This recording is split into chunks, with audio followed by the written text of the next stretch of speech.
Bismillahirrahmanirrahim. Alhamdulillahi rabbil alamin. Wassalatu wassalamu ala asyrafil anbiya'i wal mursalin sayyidina wa maulana Muhammadin wa ala alihi wa sahbihi ajma'in. Rabbi syrah li sadri wa yassir li amri wa hlul 'uqdatam min lisani yafqahu qawli. Dusturakum ya ahlad darak wa ya ahlal batin wa ya ahlan nawbah wa ya ahlan nur. Wal maqalatul hadiyatu wal arba'unah. Dawuh yang nomor 41. Kilah didawuhkan, idza aradallahu bi 'abdin khairan faqahahu fid din wa zahadahu fid dunya wa bassarahu bi 'uyubi nafsihi. Idza aradallahu bi 'abdin khairan, dikala Allah Subhanahu wa taala menginginkan kepada seorang hamba, orang tersebut khairon, dijadikan orang yang baik, kamilan, orang yang sempurna. Jadi dikala Allah menghendaki seseorang menjadi orang baik dan menjadi orang sempurna di dunia dan di akhirat, yang pertama faqahahu fid din. Orang tersebut akan difahamkan, akan dimengertikan tentang urusan agama. Ini yang pertama. Jadi orang yang dikehendaki menjadi orang baik oleh Allah, orang yang sempurna, yang pertama faqahahu fid din, akan dimengertikan urusan agama, ai fi usulihi wa furu'ihi, yaitu tentang usul atau asal-asal pondasinya agama dan juga cabang-cabangnya. Jadi kita akan selalu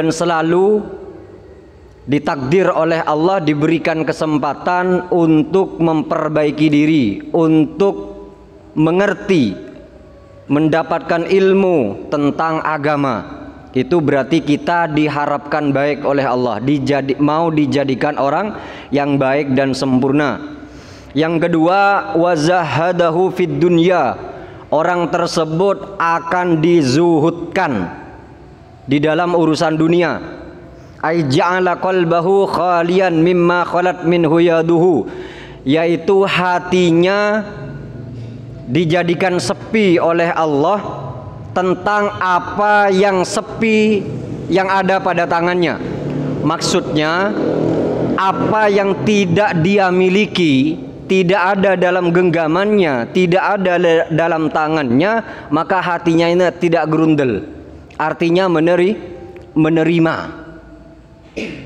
Jadi tentang urusan dunia kita menerima apa adanya, apa yang telah ditakdirkan oleh Allah Subhanahu wa taala. Berarti orang tersebut dikehendaki baik. Yang ketiga, orang yang dikehendaki baik oleh Allah, wa bassarahu bi 'uyubi nafsihi, orang tersebut akan diperlihatkan oleh Allah pada dirinya sendiri, yaitu tentang aib-aibnya. Jadi kita mengetahui, menyadari tentang aib-aib kekurangan kita sendiri.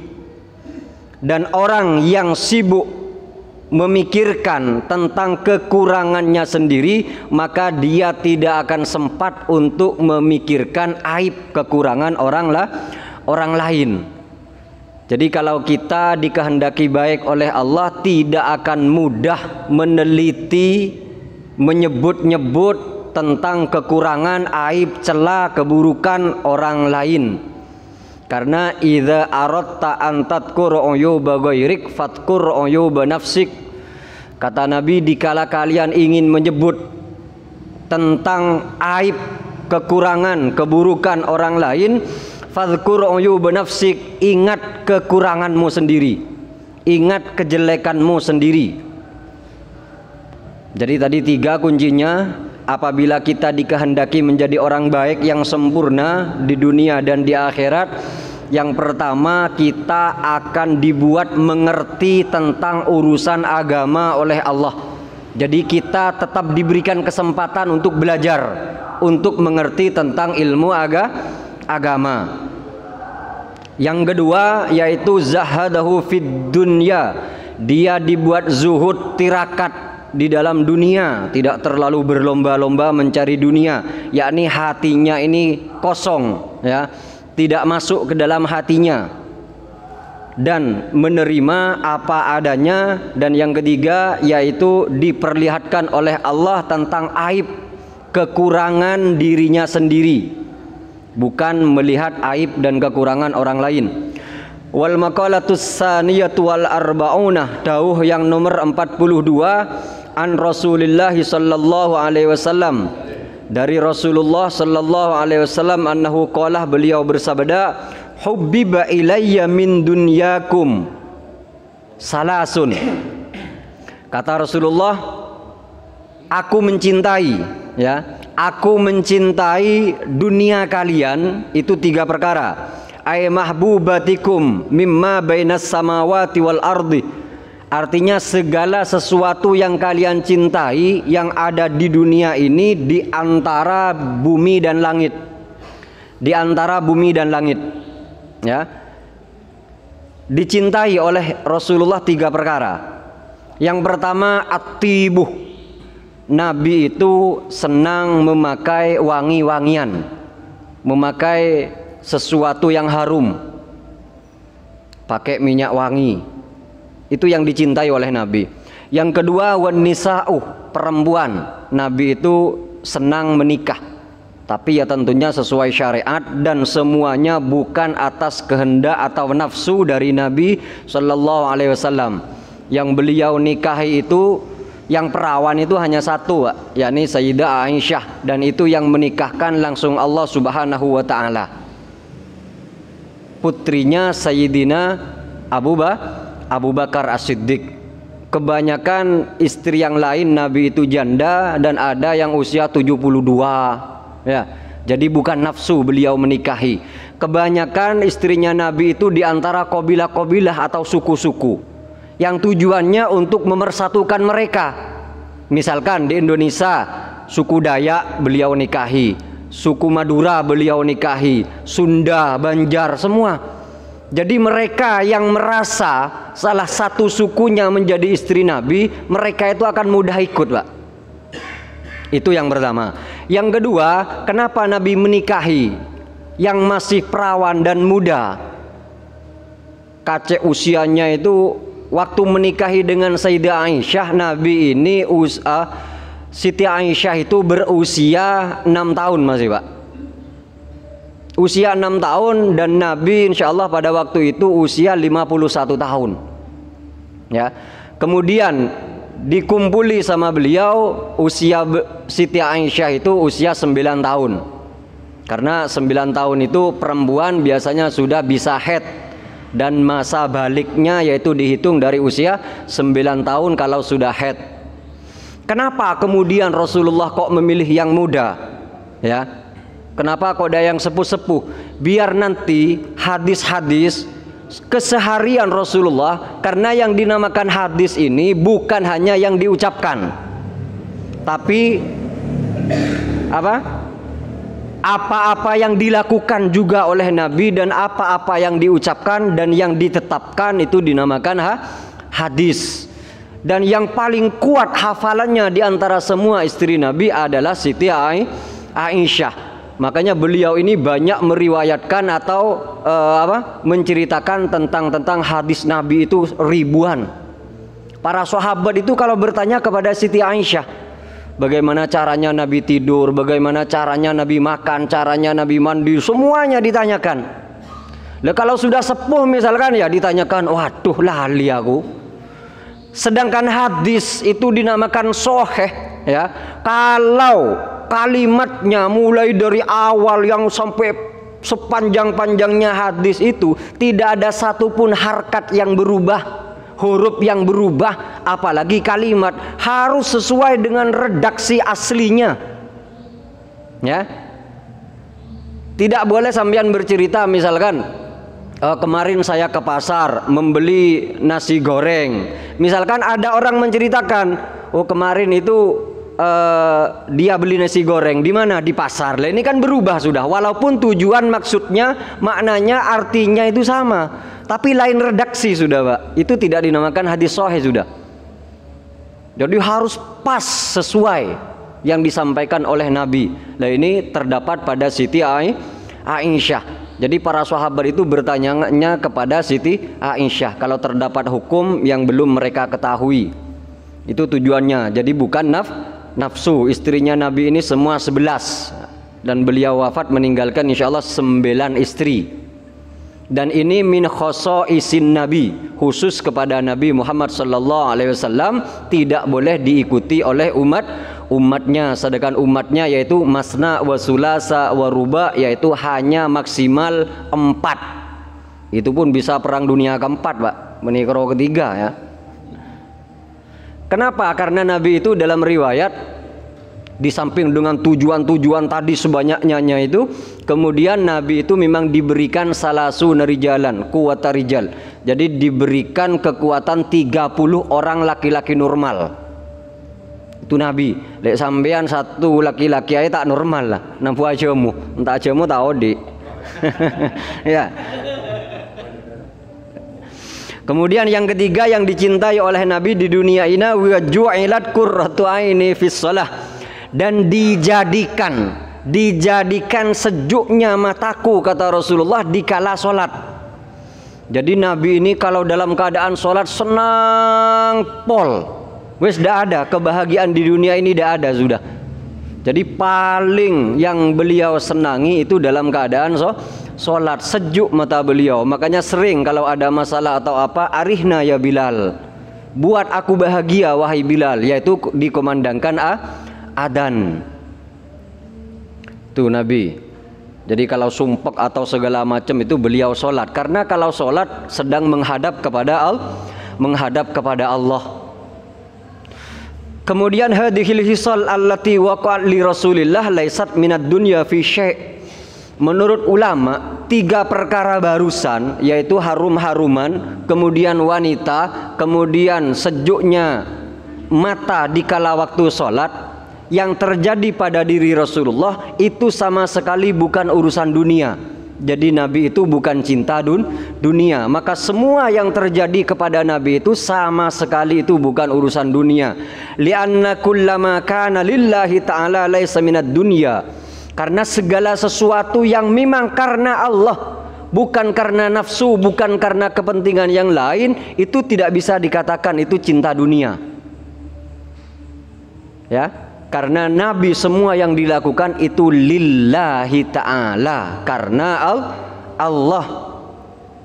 Kalladzi la budda minhu, sebagaimana segala sesuatu yang tidak boleh tidak, minal qut, dari makanan pokok, kemudian wal maskan, kemudian rumah, wal malbas, kemudian pakaian. Ini tidak dinamakan cinta dunia sampean kalau sampean hanya sekedar punya rumah, karena itu memang kewajiban. Kemudian yang kedua, tidak dinamakan cinta dunia sampean berpakaian, karena ini kewajiban melaksanakan perintah Allah. Tidak dinamakan cinta dunia sampean kalau makan, tapi yang makanan pokok dan ala kadarnya, bukan dengan bermacam-macam lauk dan bauk, ya, bukan. Maka itu bukan dinamakan cinta dunia. Dan kebetulan pada waktu itu wa kana ma'hu ashabuhu julusan, Nabi itu bersama para sahabat yang lain. Maka faqala Abu Bakrin As-Siddiq, Sayyidina Abu Bakar As-Siddiq, beliau mengatakan, sadaqta Rasulullah, sadaqta ya Rasulullah, benar engkau wahai Rasulullah. Wa hubbiba ilayya minad dunya ay mimma bainas samawati wal ardi salasun, dan dicintai dan aku mencintai dunia, kata Sayyidina Abu Bakar. Lah ini kalau Sayyidina Abu Bakar dan seterusnya, hubbiba ilayya minad dunya. Tadi kalau Nabi, hubbiba ilayya min dunyakum, dunia kalian, bukan duniaku, kata Nabi ya. Jadi Nabi itu sama sekali tidak ada urusan dengan dunia. Sama sekali tidak menginginkan mencintai dunia. Kata Sayyidina Abu Bakar, sadaqta ya Rasulullah, benar engkau wahai Rasulullah, dan aku mencintai di dunia ini, di antara langit dan bumi semua sudah yang ada di muka bumi ini, salasun, yaitu 3 perkara. Yang paling aku cintai di dunia ini adalah 3 perkara, kata Sayyidina Abu Bakar. Yang pertama, an-nadharu ila wajhi Rasulillah. Yang pertama, memandang wajahnya Rasulullah. Ya. Memandang wajahnya Rasulullah. Ini yang paling dicintai oleh Sayyidina Abu Bakar. Makanya hampir setiap saat, setiap waktu, bahkan mungkin setiap detik, Sayyidina Abu Bakar ini selalu dan selalu bersama dengan Rasulullah. Dikala waktu hijrah dan seterusnya, semua yang paling menemani, paling dekat dengan Rasulullah itu adalah Sayyidina Abu Bakar As-Siddiq. Karena beliau sendiri yang paling dicintai di dunia itu yang pertama memandang wajahnya Rasulullah. Padahal wa nadruka ila wajhil alimi khairun laka min alfi farasin tasaddaqta biha fi sabilillah. Ada yang mengatakan min ibadati alfi sanah. Hanya memandang wajahnya orang alim, nadra farhah, memandang dengan senang, dengan suka, dengan bahagia, itu pahalanya lebih besar daripada ibadah 1000 tahun. Ya. Ini ada yang mengatakan hadis seperti itu. Bagaimana dengan memandang wajahnya Rasulullah? Lawang kita bermimpi saja melihat bertemu dengan Rasulullah, ada yang mengatakan haram siksa kubur, haram siksa neraka, karena orang tersebut ditakdir akan menjadi orang yang baik dan selamat di dunia dan di akhirat. Kemudian yang kedua yang dicintai oleh Sayyidina Abu Bakar As-Siddiq dari dunia ini, infaqu mali ala Rasulillah sallallahu alaihi wasallam. Aku menginfakkan, mengeluarkan hartaku untuk Rasulullah. Apakah ini syirik? Kok bukan karena Allah? Karena Rasulullah tidak seperti itu. Semua yang ada pada Rasulullah itu pun yang dilakukan untuk Rasulullah berarti dilakukan untuk Allah sudah. Kemudian makanya Sayyidina Abu Bakar As-Siddiq ini di waktu umat Islam membutuhkan harta untuk penebusan budak-budak yang disiksa, orang-orang yang disiksa, kebutuhan untuk peperangan, alat perang, pedang, kuda, unta dan semacamnya. Ini Rasulullah menawarkan siapa yang mau menyumbang untuk agama Allah. Maka Sayyidina Umar, separuh harta saya sumbangkan untuk agama. Kata Sayyidina Umar, mungkin kali ini aku akan memenangi daripada Sayyidina Abu Bakar. Separuh hartanya, Pak. Misalkan beliau punya 500 juta, 250 juta saya untuk agama Allah. Kata Sayyidina Umar, aku infakkan semua hartaku. Ini, tidak ada yang tersisa. Ini Sayyidina Abu Bakar, Pak. Jadi tetap kalah. Sayyidina Umar itu dalam segala hal kalah kepada Sayyidina Abu Bakar As-Siddiq. Semua hartaku. Dikatakan Rasulullah, untuk keluargamu apa? Kupasrahkan mereka untuk Allah. Ini yang keimanan kuat, Pak ya. Bukan kayak kita, mun kita aja macam-macam ngocak gini. Sampean tabligh misalkan ke Kalimantan, ke Sumatera, keluargamu ya apa? Kupasrahkan pada Allah. Aja macam-macam. Keimanan sampean itu udah ada apa-apanya ya. Ditinggalkan demi fardu kifayah, meninggalkan fardu ain sampean. Wajib sampean menafkahi istri dan anak itu. Sedangkan berdakwah itu hukumnya adalah sunnah. Ada yang mengatakan fardu kifayah. Kalau ada satu orang berdakwah, jangan dakwah semua sampean, sudah cukup satu aja yang bicara ya. Kemudian yang ketiga yang dicintai oleh Sayyidina Abu Bakar, wa antakuna ibnati tahta Rasulullah, dan aku senang ya dari dunia ini yaitu putri kesayanganku yakni Sayyidah Aisyah yaitu berada yakni menjadi istrinya Rasulullah. Jadi 3 perkara. Yang pertama selalu memandang wajah Rasulullah, yang kedua menginfakkan hartanya untuk Rasulullah, dan yang ketiga menyerahkan putrinya untuk Rasulullah. Jadi demi Rasulullah semua Sayyidina Abu Bakar ini. Kemudian faqala Umar, Sayyidina Umar berkata, "Shadaqta ya Abu Bakar, benar engkau wahai Abu Bakar. Wa hubbiba ilayya minad dunya salasun, dan aku juga mencintai dunia ini 3 perkara." Kata Sayyidina Umar. Yang pertama al-amru bil ma'ruf, menyuruh kebaikan, mengajak kebaikan. Yang kedua an-nahyu 'anil munkar, mencegah daripada kemungkaran. Ini yang paling sulit. Kalau menyuruh orang berbuat baik itu ya kayak gini nih. Ini namanya amar ma'ruf, menyuruh kebaikan. Tapi kalau nahi mungkar, ada orkes misalkan sampean mau berontak, ada sabung ayam misalkan ya, ada togel, ada perjudian, prostitusi dan semacamnya. Lah itu yang nahi mungkar, itu yang sulit. Perang sampean mentandinya berdua lah Pak. Karena kita kan hidup di negara hukum, laporkan kepada yang berwenang. Kemudian yang ketiga, kata Sayyidina Umar, wasaubu al-khalaku, baju yang rapuh, baju yang rusak atau yang kusam, baju yang kusam. Jadi 3 perkara yang dicintai oleh Sayyidina Umar bin Khattab: menyuruh kepada kebaikan, mencegah daripada kemungkaran, kemudian senang memakai baju yang kusam, lusuh. Ya. Ruya annahu kana fi jubbatihi 14 ruk'atan. Lihat nih, bahkan diriwayatkan di dalam jubahnya beliau waktu menjabat menjadi khalifah atau presiden. Dan presidennya ini bukan kayak sekarang, Mbak. Kalau sekarang kan cuma satu negara itu. Kalau presidennya pada waktu zaman Nabi kekhalifahan itu seluruh dunia. Pokoknya yang Islam. Jadi misalkan khalifahnya sekarang ada di Indonesia, maka semua yang ada di dunia ini ya adalah rakyatnya.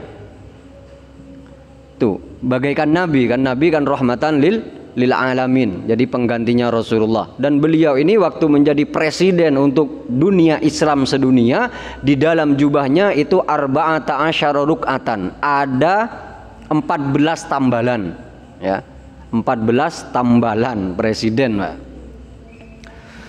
Faqala Utsman, Sayyidina Utsman bin Affan berkata, "Shadaqta ya Umar, benar sampean wahai Sayyidina Umar.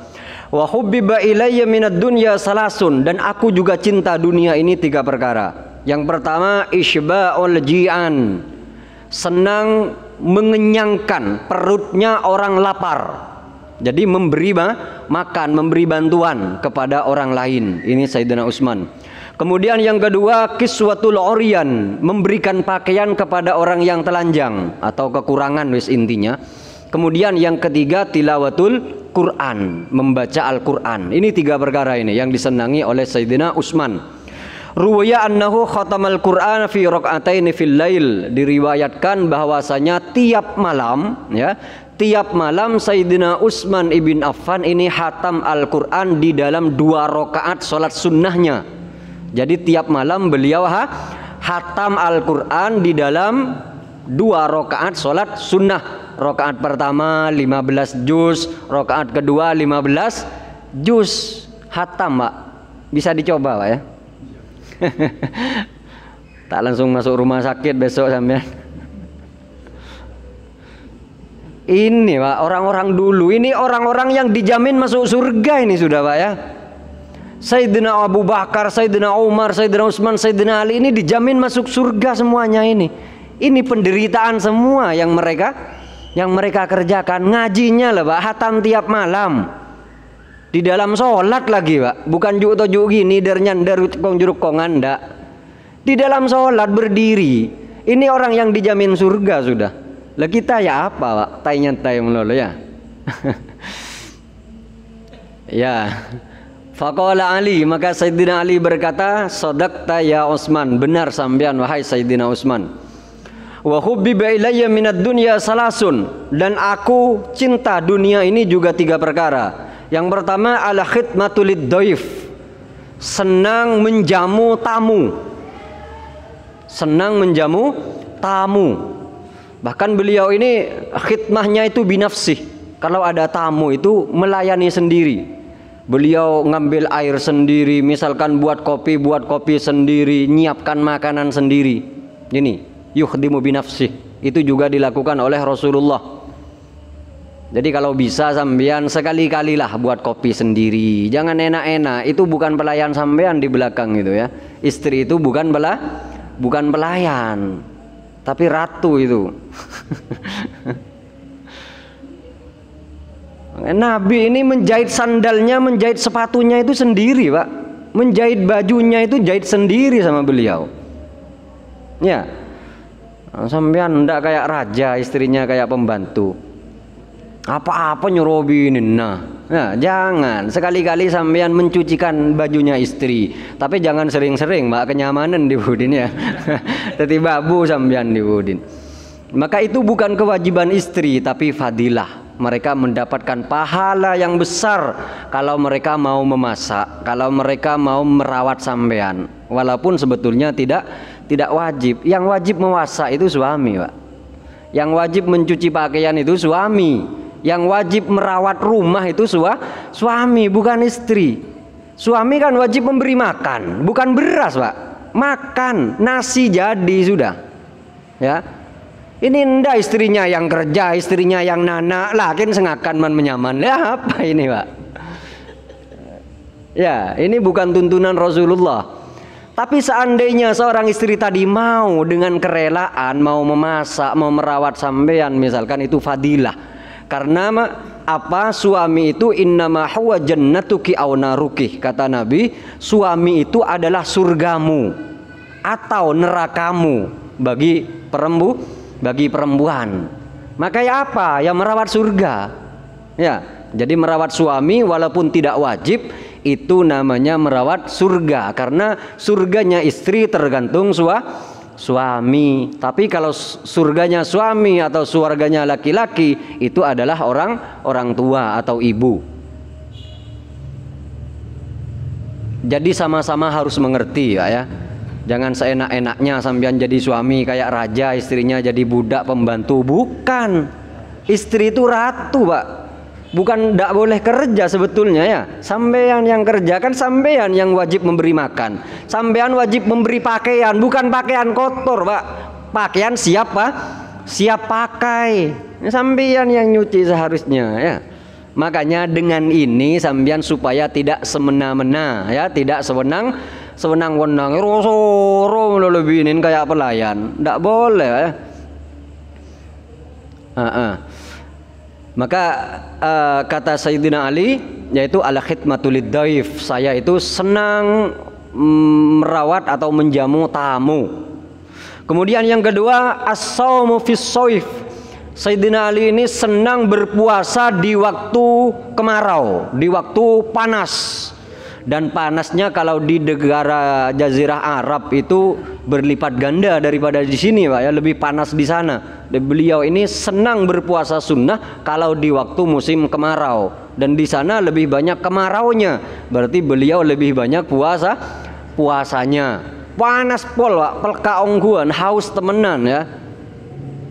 Kemudian waddarbu 'alal a'da bisayf, dan beliau ini yang dicintai senang memegang pedang untuk membunuh orang kafir. Pada waktu itu perang, Pak ya. Sekarang kok pedang membunuh orang kafir sampean, bukan jalurnya. Ini pada waktu itu menjadi wajib karena orang Islam diganggu ya. Dirintangi, dihalangi dan seterusnya. Fabainama hum kadzalik idz ja'a Jibril alaihi salam lin Nabi sallallahu alaihi wasallam. Dikala mereka berkata seperti itu, Nabi cinta 3 perkara. Sayyidina Abu Bakar cinta 3 perkara, Sayyidina Umar 3 perkara, Sayyidina Utsman 3 perkara, Sayyidina Ali 3 perkara. Datang malaikat Jibril. Arsalaniyallahu ta'ala lamma sami'a maqalatakum. Allah mengutus aku, kata malaikat Jibril, untuk datang kepada kalian dikala Allah mendengar ucapan-ucapan kalian yang 3 itu tadi.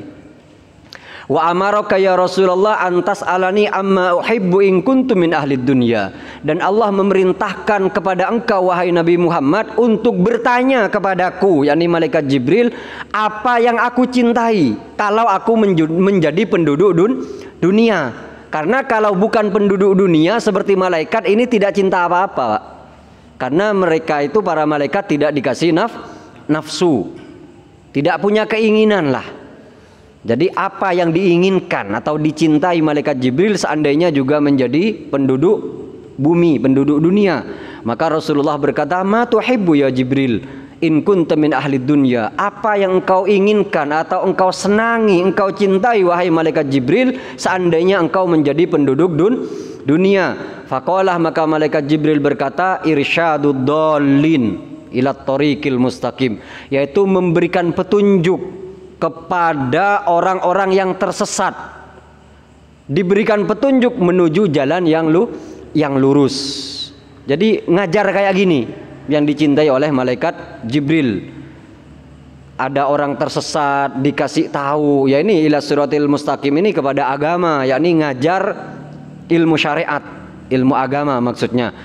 Yang kedua, wa mu'anasatul ghuraba, yaitu memberikan kesenangan kepada orang-orang yang asing atau terasingkan, orang-orang yang tidak reken sama orang lain, Mbak.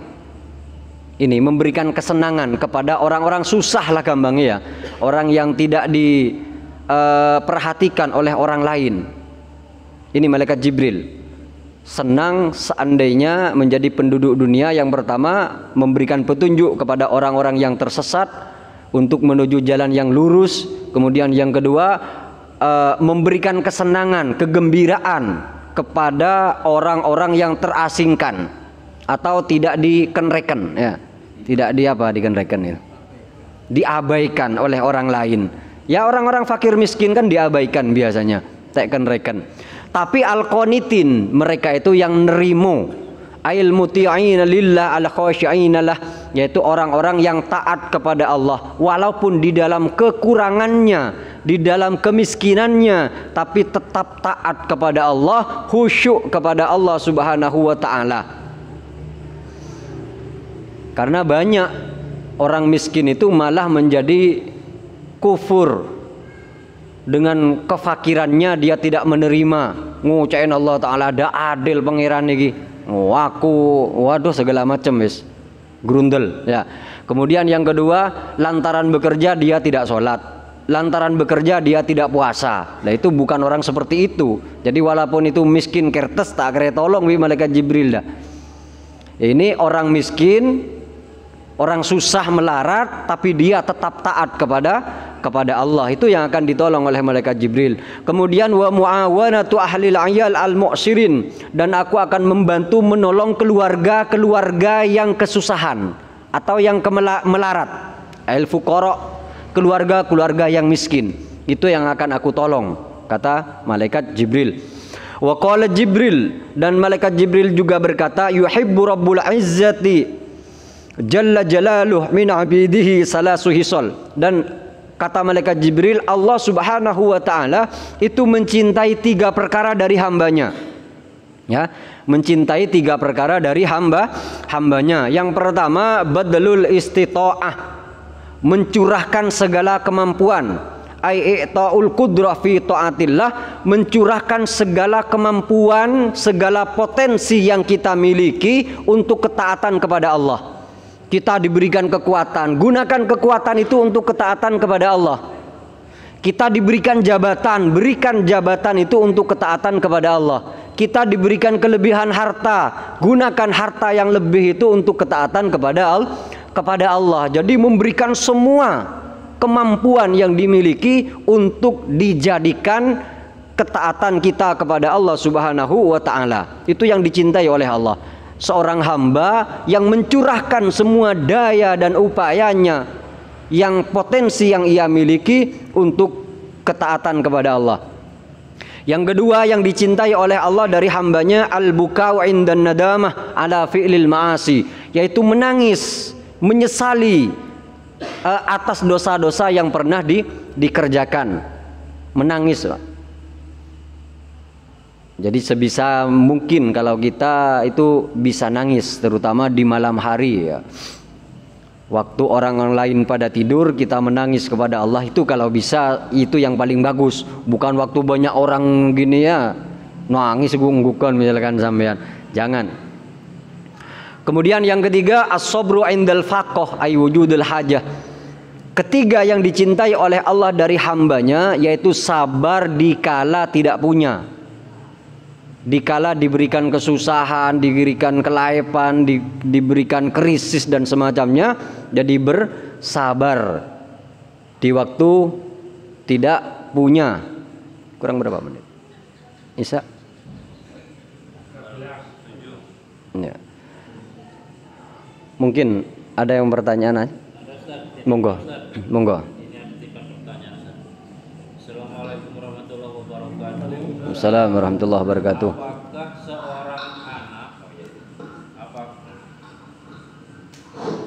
Apakah seorang anak boleh mengkodok sholatnya orang tua yang sudah meninggal? Itu satu pertanyaan.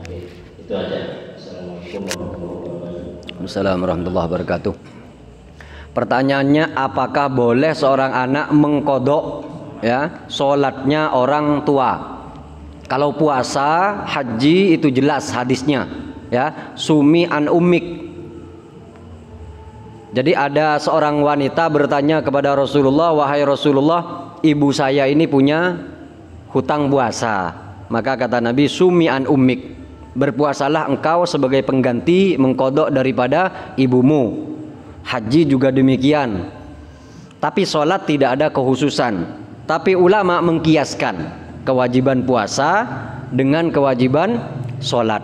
Jadi boleh ahli warisnya atau membayar orang. Jadi jemaah di masjid misalkan Jumatan ya, minta tolong kodokan sholat dari subuh sampai duhur ya, dari subuh sampai isya sholat. Kan banyak orang itu, berarti mengkodok berapa? Kalau orang 100 berarti 100 sholat 5 waktu. Tapi habis itu yang pelopen Mbak ya, cek kalau minta tolong melolo itu bukan ahli warisnya.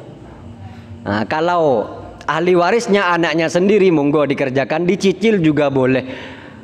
Minta tolong kepada orang lain juga boleh. Gampangi menyewa orang, boleh. Itu menyewa, kata-kata menyewa nyuruh orang ya jangan tis gratis Pak. Arasanan orang itu dia. Ngomel mah aku kon ngode salate bapak ndak dikei popo ya. Ndak khusyuk apa, ndak ikhlas akhirnya. Jadi boleh ya, boleh mengkodok, dan itu ihtiyat, lebih hati-hati mengkodok sholatnya orang tua yang sudah meninggal. Ada ulama yang mengatakan bisa mengkodok sekaligus membayar 1 mud tiap kali sholat. Kalau tidak sholat 5 waktu, 1 mud ini 7 on ya, 7 on beras, 7 on beras. Jadi 1 sholat 7 on beras.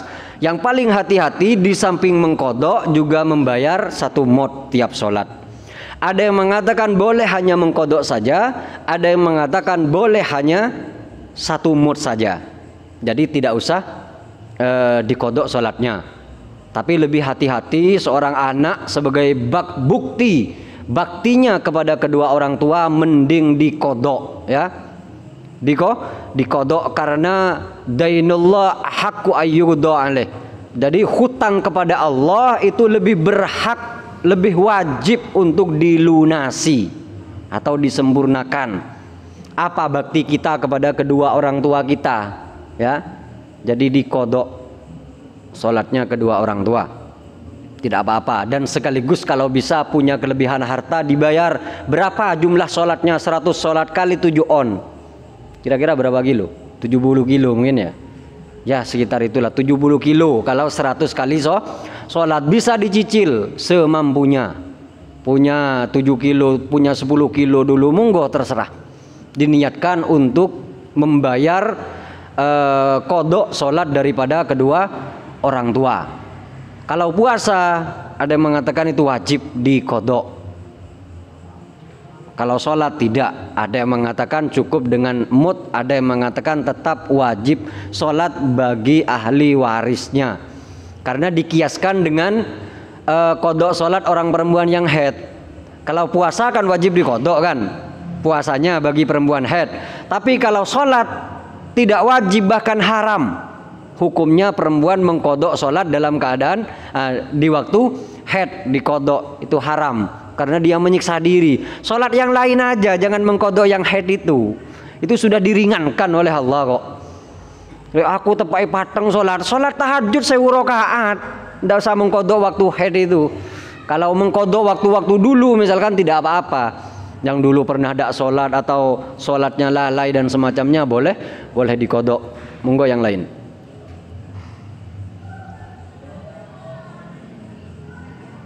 Sudah?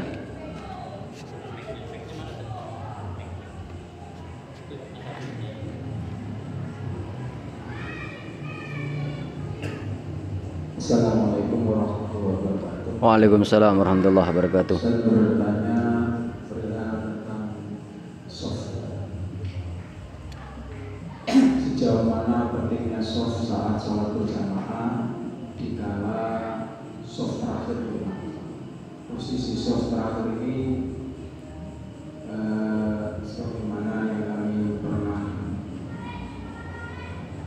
ketahui bahwa anjuran soft yang terakhir di soft terakhir ini berada pada lurus dengan imam. Jika memang yang samping kanan kirinya tidak ada. Ya. Sejauh mana pentingnya Ustaz? Jika kita ini saat mau melaksanakan sholat berjamaah, ada seseorang yang berada pada soft terakhir namun tidak pada posisi imam, tapi agak imam sedikit gitu, Ustaz. Namun tidak lurus sesuai dengan anjurannya. Apakah seorang ini harus kita geser atau kita ikuti atau berjejer di sebelahnya, Ustaz? Ya. Terima kasih. Posisi makmum terutama di soft atau barisan terakhir itu lurus di belakang imam, agak ke kanan sedikit, ya, seperti pada waktu berdua itu menjadi imam. Jadi ada di posisi kanannya imam tetap, bukan pas lurus, di kanannya sedikit, ya. Karena ini kan seakan-akan wes sendiri satu, jadi tetap di kanannya imam. Karena tanzilur rahmah alal imam, turunnya rahmat itu kepada imam dan kepada kanannya imam. Dan pas di kanannya, kalau di belakangnya kan tidak masuk nanti. Pas di sebelah kanannya imam baru ke kiri, kanan kiri terus gitu wes. Jadi kalau misalkan orang tersebut agak ke kanan atau agak ke kiri, ada barisan datang, ya kalau bisa memang ditarik lah gampangnya apa ya, dituntun. Kalau orangnya tidak ngerti, tidak mau ya kita mengikutilah. Jangan terlalu kaku, jangan terlalu keras, sekiranya mengganggu kehusyuan, yaitu kita di sampingnya. Harus bersama, ya. Jadi jangan sendiri-sendiri. Makanya domba yang dimakan serigala itu kalau lagi sendiri, kalau lagi banyak itu takut serigalanya. Seperti itu. Dan misalkan agak jauh atau apa, itu yang hilang kata ulama hanya fadilah softnya saja, bukan berjemaahnya. Tapi kalau berjemaahnya tetap mendapatkan pahala jemaah, hanya tidak mendapatkan fadilah soft, fadilah barisan. Tapi bukan berarti itu remeh, karena fadilah soft itu sangat menentukan kesempurnaan daripada sholat. Makanya sawu sufufakum fa inna tasfiyatas sufuf min tamamis sholat. Suruh luruskan softnya oleh Rasulullah, karena lurusnya soft dan rapatnya itu adalah kesempurnaan sholat. Sempurna itu enak, Pak.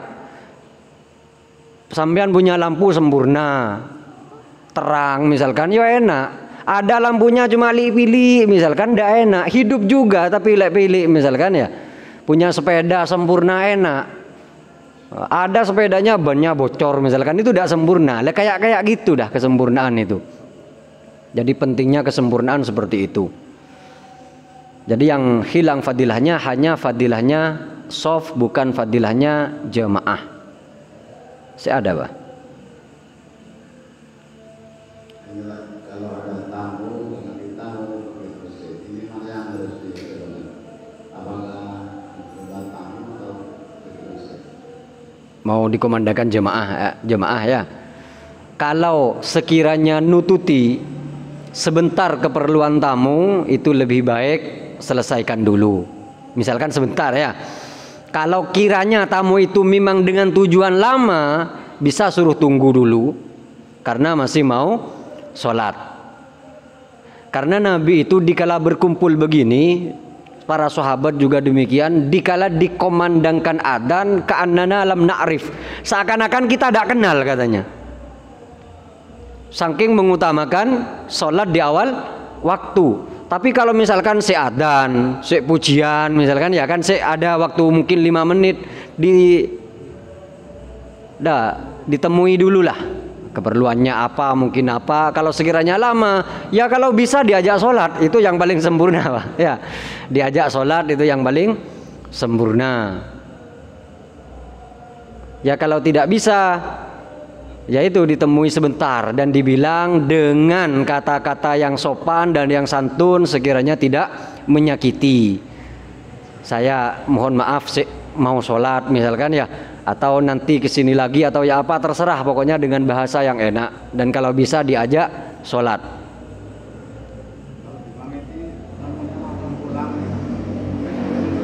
Lah ya kalau itu dipamiti orangnya langsung pulang, makanya dengan bahasa yang santun, bahasa yang halus, sekiranya tidak menyinggung perasaannya ya apa. Kalau memang orang itu penting segala macam, kalau bisa dipercepat waktunya lebih baik ditemuni dulu dan dipercepat. Makanya kata Nabi itu idza hadaratil insya wal asya fabda'u bil asya.